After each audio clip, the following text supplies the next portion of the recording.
Hello students, welcome to Educota. हम पढ़ रहे थे क्लास 11 मैथमेटिक्स का पहला चैप्टर जो कि था सेट्स, और हमने अभी तक 12 लेक्चर्स देख लिए हैं। लास्ट लेक्चर में हमने देखा था कि ओपन इंटरवल क्या होते हैं, क्लोज इंटरवल क्या होते हैं, सेमी ओपन और सेमी क्लोज इंटरवल्स क्या होते हैं। इस लेक्चर में यानी कि लेक्चर 13 में हम देखने वाले हैं यूनिवर्सल सेट और कंसेप्ट ऑफ पावर सेट। तो चलिए अपन शुरू करते हैं।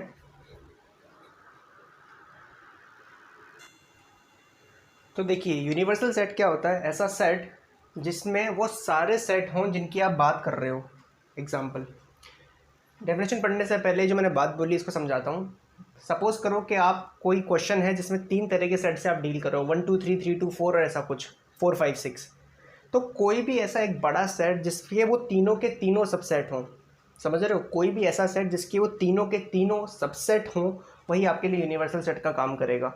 तो मेरी डेफिनेशन से एक बात तो क्लियर हो जाती है कि यूनिवर्सल सेट यूनिक नहीं होता, आप मान लेते हो। समझ रहे हो मेरी बात को? एक बहुत अच्छा एग्जांपल देता हूँ, फिर डेफिनेशन पढ़ेंगे। मान लीजिए कि आपके पड़ोस में कोई घटना होती है, कोई क्रिमिनल एक्टिविटी होती है। अब वो जो घटना है वो सबसे पहले आप कहाँ पर रिपोर्ट कराओगे? स्टेशन पे। मान लो केस जाता है तो कहाँ जाएगा? डिस्ट्रिक्ट कोर्ट में। अब ऐसा तो है नहीं कि वो केस आप हाई कोर्ट में, सुप्रीम कोर्ट में नहीं ले जा सकते, वहाँ से परमिशन नहीं मिलती, आप हाई कोर्ट में लेके जाओगे, वहाँ से परमिशन नहीं मिलती, आप सुप्रीम कोर्ट में लेके आओगे।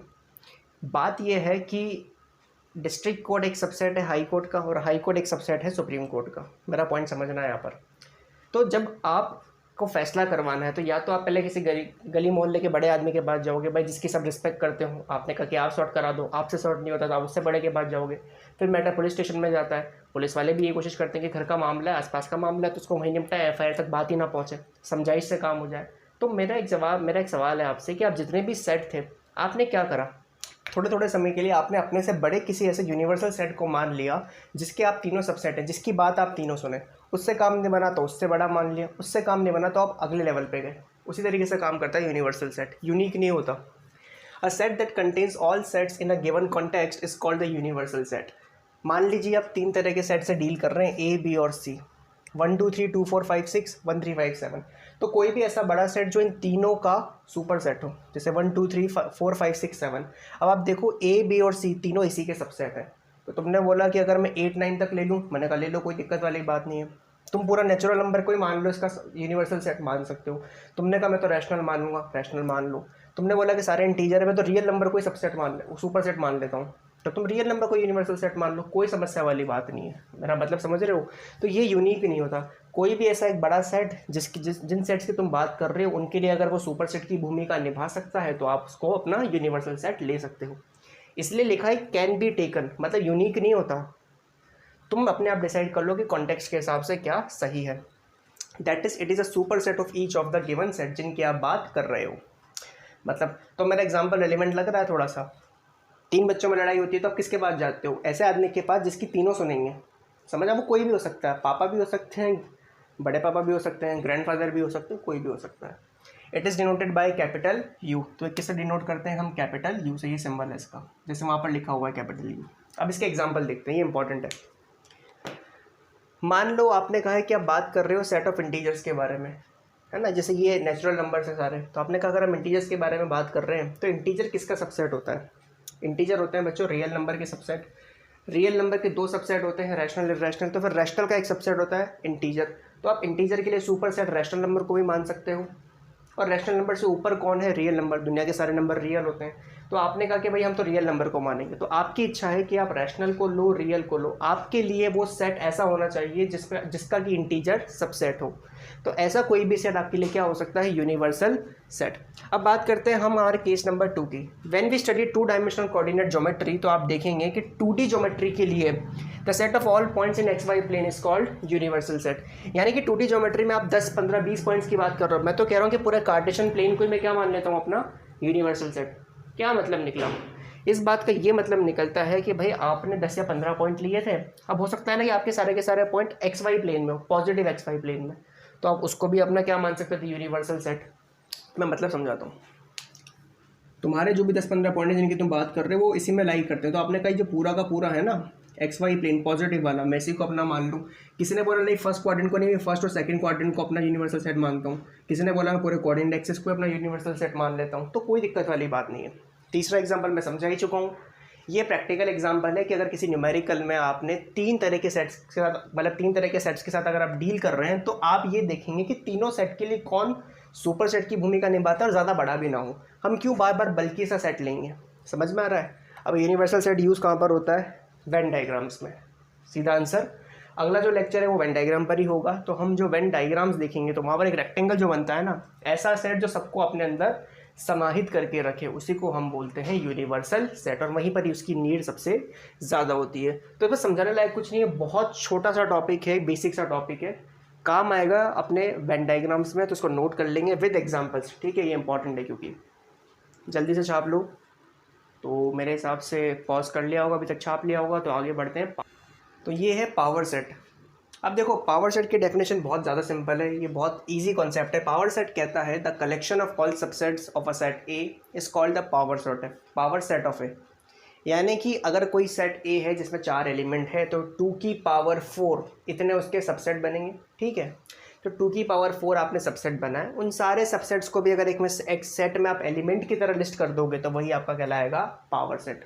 तुमने कहा समझ में नहीं आया, मैंने कहा ये सेट देखो, आपने कहा कि सर ये सब सेट है, इसमें 2 एलिमेंट है, मैंने कहा इसके सबसेट्स कितने बनेंगे, तुमने कहा 2 की पावर 2 यानी कि 4 सबसेट्स, मैंने कहा लिस्ट करवाओ।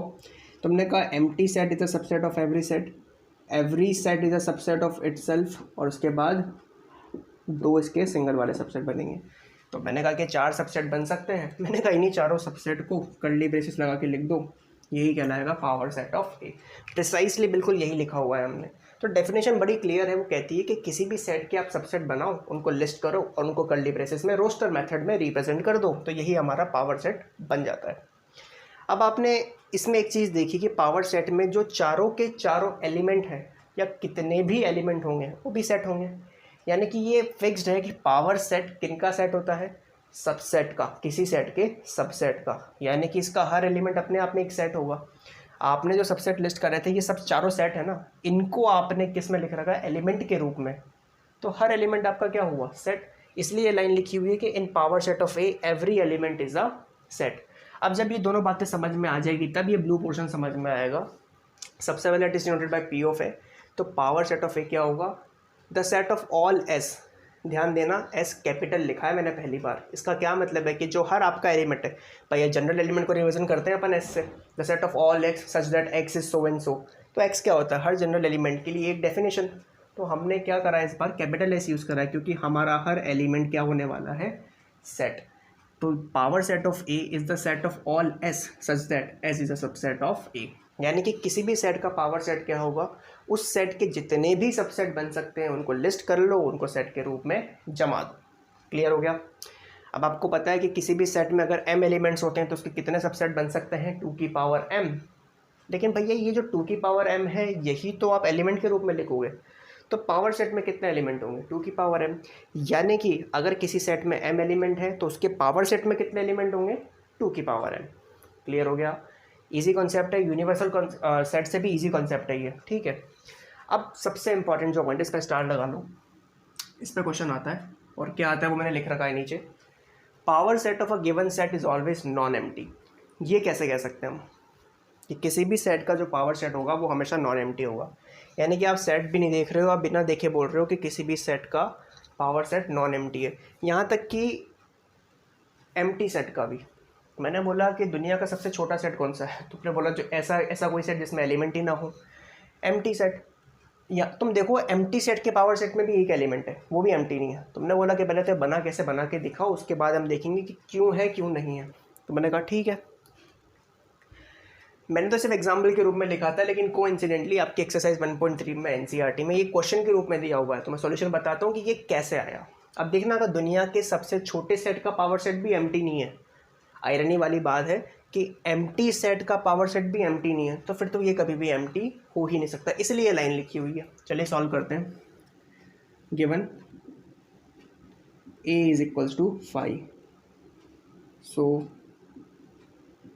टोटल नंबर ऑफ एलिमेंट, या छोड़ो उसको, ऐसे लिखते हैं अपन, ज़्यादा लंबे की ज़रूरत नहीं है। अगर a 5 है तो n ऑफ a कितना होगा, तुमने बोला 0, क्योंकि भैया ये तो खाली ब्रेसेस होते हैं, इनमें तो कोई एलिमेंट होता ही नहीं, तो नंबर ऑफ एलिमेंट्स कितने हुए, 0। सो total number of subsets of set ए। भैया अगर m एलिमेंट होते हैं तो 2 की पावर m सबसेट होते हैं, अगर 0 एलिमेंट है तो 2 की पावर 0, यानी कि इसका एक ही सबसेट होगा, which is phi itself. Empty set is a subset of every set and every set is a subset of itself. दोनों थ्योरम इसमें लग रही है तो एक ही सबसेट बनेगा इसका। जब इसका एक ही सबसेट है तो पावर सेट क्या होगा? From definition of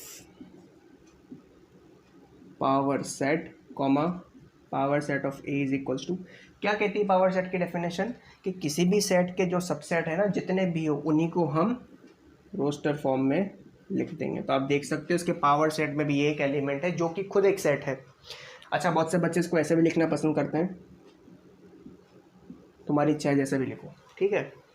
curly braces के बीच में तुम्हारा फाई आ जाना चाहिए, यानी कि आपका एम्प्टी सेट एक सेट के रूप में, एक सेट के अंदर एम्प्टी सेट आना चाहिए basically.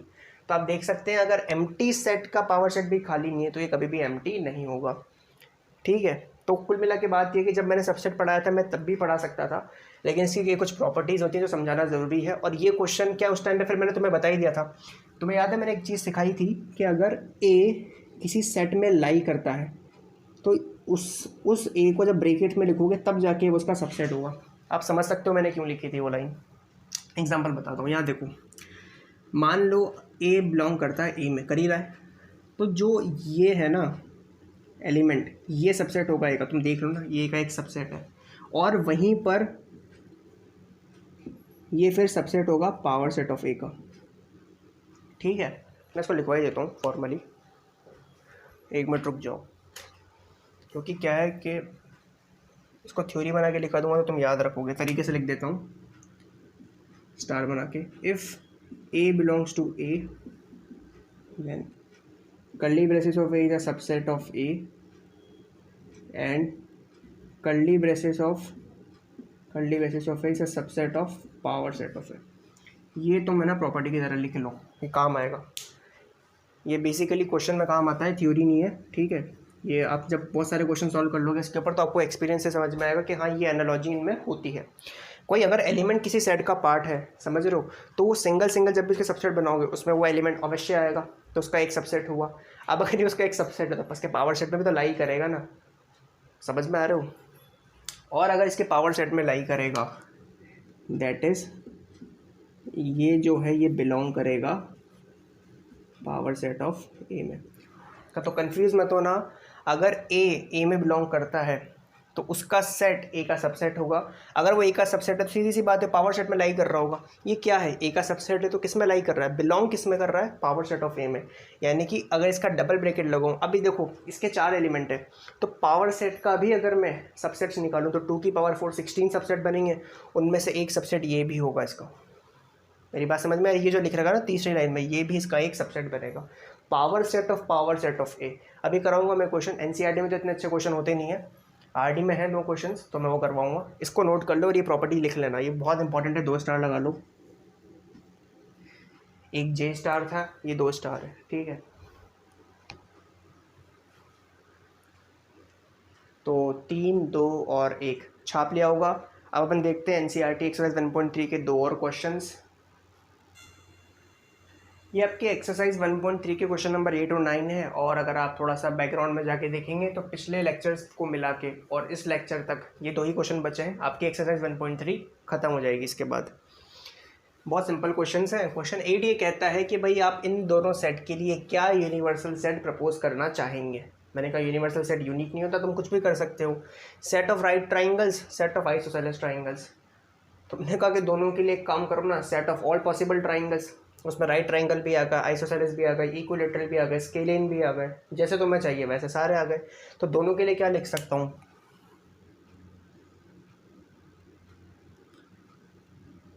The set U of all possible triangles can be considered as a universal set for both the cases। तो दोनों फर्स्ट और सेकंड केस दोनों के लिए आप क्या मान सकते हो, यूनिवर्सल सेट किसको मान लो, set of all possible triangles, उसमें दोनों के दोनों आ जाएंगे। सीधी सी बात है ना, दुनिया में जितने ट्राइंगल है उसी का एक सबसेट राइट एंगल ट्राइंगल से, उसी के सबसेट है आइसोसेलेस ट्राइंगल्स, खत्म कहानी। क्वेश्चन 9 कहता है कि given the sets A B and C which of the following may be considered as a universal set और sets for all the 3 sets. इसका मतलब होता है कि अगर एक से ज़्यादा आंसर है, भाई 2 है तो उसके लिए सेट्स मान लो, एक ही सेट इसका आंसर है तो उसके लिए सेट ले लो। ये जो एस होता है ये तुम्हारे लिए है, तुम डिसाइड कर लो आपस में कैसे लेना है। So for all the 3 sets A B and C, मैंने आपको बताया था यूनिवर्सल सेट वह सेट होता है जो कॉन्टेक्स्ट में बात करी जाने वाले जो सेट हैं उनका सुपर सेट हो, यानी कि जितने भी ये तीनों सेट है ना ये सबसेट होने चाहिए। चलो चेक करते हैं, क्या 5 का कोई सबसेट हो सकता है, कतई नहीं, क्रॉस लगा दो। पहले की बात करते हैं, पहला सेट 1 3 5 बिल्कुल इसका सबसेट है, 2 4 6 इसका सबसेट है, 2 4 6 8 यहाँ पोपट हो गई, 8 इसमें लाई करता है इसमें नहीं करता, तो ये इन दोनों के लिए तो सुपर सेट हो सकता है बट तीनों का थोड़ी है, इसका सुपर सेट नहीं होगा।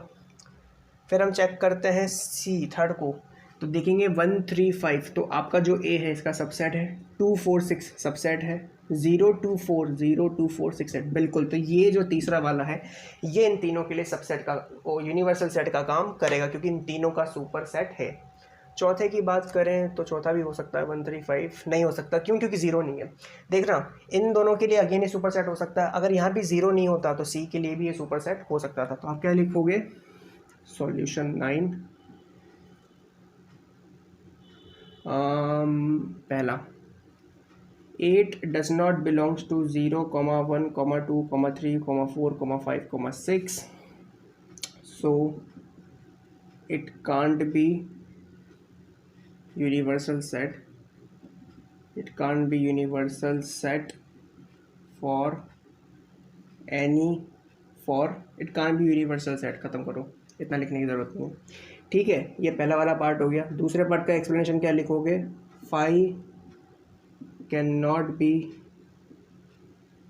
Universal set for any set, दुनिया के किसी भी सेट के लिए ये तो यूनिवर्सल सेट हो ही नहीं सकता है ना, 5 के लिए हो सकता है देखा जाए तो। For any non empty set लिख लो, फॉर एनी, तुम्हें कन्फ्यूजन नहीं हो जाए, for any non empty set, ख़त्म करो। तीसरे वाले के लिए लिखते हैं clearly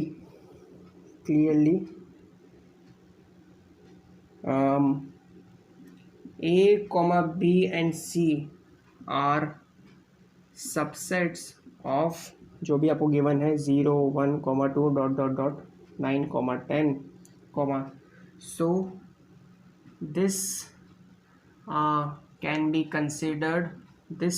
B considered as a universal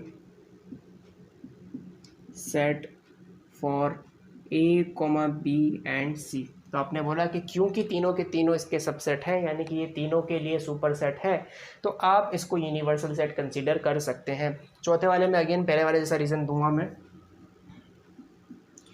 0 does not belongs to 1, 2, 3 7, 8 so it can not be universal set, cross लगा दो, लिख लेना खुद, it can't be universal set.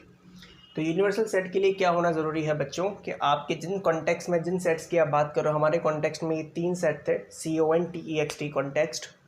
तो जब आप बात कर रहे हो उस केस में जो भी आपके सेट हों उन तीनों के लिए वो आपका सुपर सेट होना चाहिए।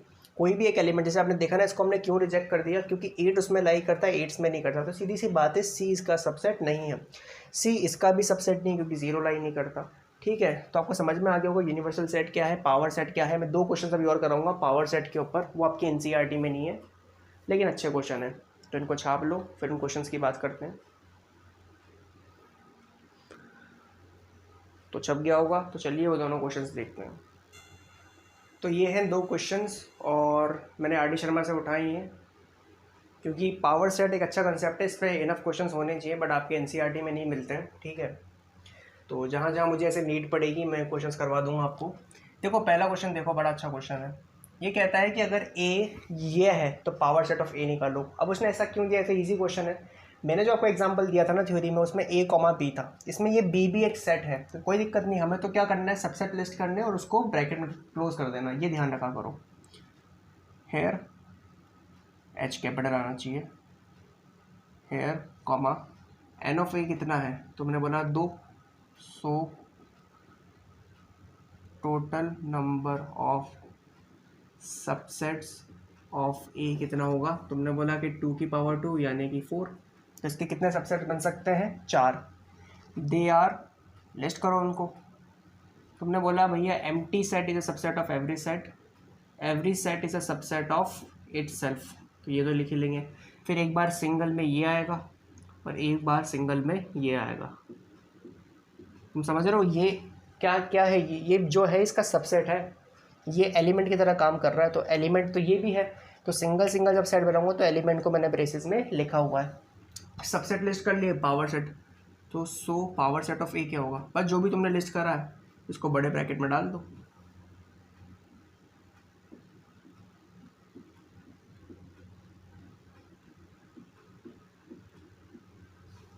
खत्म। तो तुमने देखा जो भी सबसेट थे बस आपने कॉमा लगा के साइड में 2 बड़े बड़े ब्रैकेट लगा दिए, तो ये पावर सेट ऑफ ए हो गया। इतना सा सॉल्यूशन है इसका, ठीक है। ज़्यादा इंपॉर्टेंट क्वेश्चन ये है, स्टार लगा लो, अच्छा क्वेश्चन है।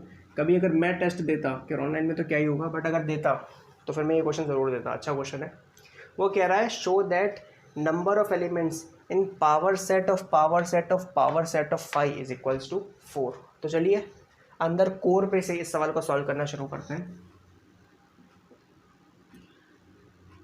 आपको पता ही है पावर सेट ऑफ 5 क्या होता है, तुमने बोला collection of all it's subsets, तो आपने सबसे पहले यहीं से शुरुआत करी है, तो बेसिक पता ही है हमें कि पावर सेट क्या बोलते हैं, एम्प्टी सेट का पावर सेट क्या होगा, ये होगा। ये हमने देख रखा है कि क्या बोलते हैं एग्जाम्पल्स में, और जो मैंने थ्योरी पढ़ाई थी उसमें। तो आपने कहा कि सर इसकी वैल्यू तो हमारे पास है, अब इसका भी पावर सेट पूछा गया है, तो मैंने कहा देखो number of elements in power set of 5 कितना है, तुमने बोला 1, so it's so total number of subsets, चलो लिख लो, so total number of subsets of this power set of 5 is equal to कितने होंगे, 2 की पावर 1 यानी कि 2। तो भैया इसका पावर सेट निकालना है तो इसके सबसेट निकालेंगे। आपने कहा कि किसी भी सेट का पावर सेट निकालने के लिए उसके सबसेट लिखो और उनको आप ब्रैकेट में क्लोज कर दो। तो आपने कहा कि इसका पावर सेट निकालना है तो इसके सबसेट निकालेंगे, तो कितने सबसेट निकलेंगे, 2। एक तो ये खुद होगा, every set is a subset of itself, empty set is a subset of every set, they are, यानी कि जो इसके 2 सबसेट बनेंगे वो कौन कौन से हैं, ये। तो आपने क्या कहा, इसका पावर सेट यानी कि पावर सेट ऑफ 5 क्या होगा, इन दोनों को हमने कर्ली ब्रेसेस में लिख लिया। अब आप कहाँ तक पहुँच गए, इसके पावर सेट में एक एलिमेंट, इसके पावर सेट में 2 एलिमेंट, अब power set of power set of power set of 5। तो आप देखेंगे इसका भी पावर सेट निकालना है, तो पहले इसके सबसेट लिस्ट करें। तो नंबर ऑफ एलिमेंट कितने हैं इसमें, तो इसमें नंबर ऑफ एलिमेंट है भैया 2, so total number of subsets of this power set of 5 is equal to 2 की पावर 2 यानी कि 4। तो इसके कितने सबसेट बनेंगे, 4, विच आर दे आर क्या क्या होंगे बच्चों, एक तो empty set is a subset of itself, every set is a subset of itself, है ना, empty set is a subset of every set is a subset of itself. अब आप बोलोगे भैया 2 एलिमेंट है, सिंगल सिंगल लेंगे, तो एक बार इस एलिमेंट को लिया और एक बार इस एलिमेंट को लिया, तो ये हमारे 4 सबसेट हो गए। तो पावर सेट बना है इसका पावर सेट क्या होगा, power set of 5 is equals to, इन चारों को लिस्ट करेंगे, 5 कॉमा ये हो गया और मेरे हिसाब से ये आएगा, ठीक है। तो आपके कितने बनने इसके अंदर, 4 एलिमेंट हैं। आपको यही प्रूव करना था कि पावर सेट ऑफ 5 उस पर 4 एलिमेंट होंगे। Clearly comma number of elements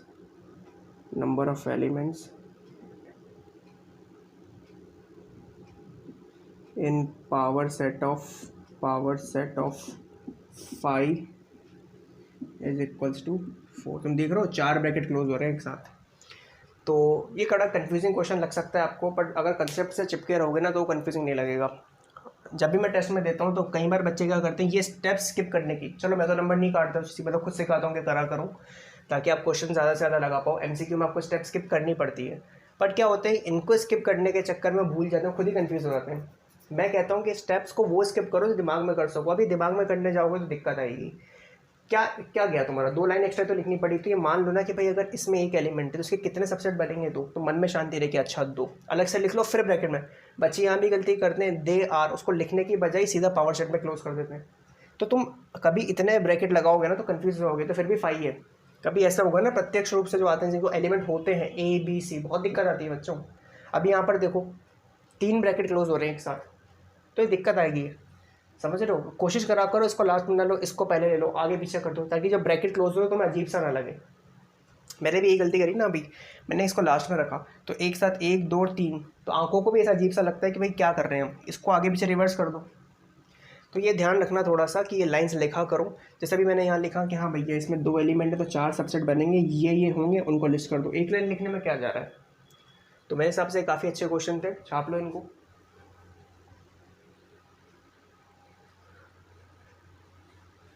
तो छप गया होगा अभी तक। तो बच्चों इस लेक्चर के लिए इतना ही। अगले लेक्चर में हम देखेंगे वेन डायग्राम्स। आपकी एक्सरसाइज 1.3 समाप्त हो गई। अब वेन डायग्राम्स के बाद से चैप्टर थोड़ा सा बिल्ड होना स्टार्ट होगा, है ना। सबसेट्स वगैरह जो ये यूज़ होंगे, एक्टिवली यूज़ होंगे।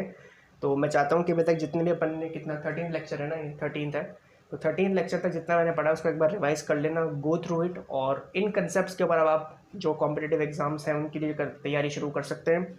RD शर्मा तो लगा ही सकते हो, अनियन की कोई बुक लगा रहे हो तो लगाओ, बहुत सारी बुक्स मार्केट में अवेलेबल है, बट आप क्वेश्चंस करना स्टार्ट कर सकते हो। इतना हमारा ये चैप्टर कंप्लीट हो चुका है। तो ये वीडियो एंड तक देखने के लिए आप लोगों का धन्यवाद। जय हिंद, वंदे मातरम।